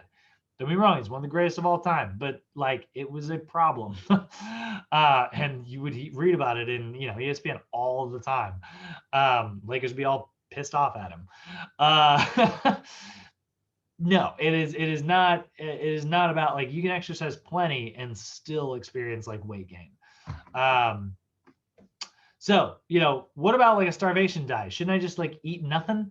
No, don't do that. If you do that, you are probably not getting enough energy. You're not getting enough nutrients.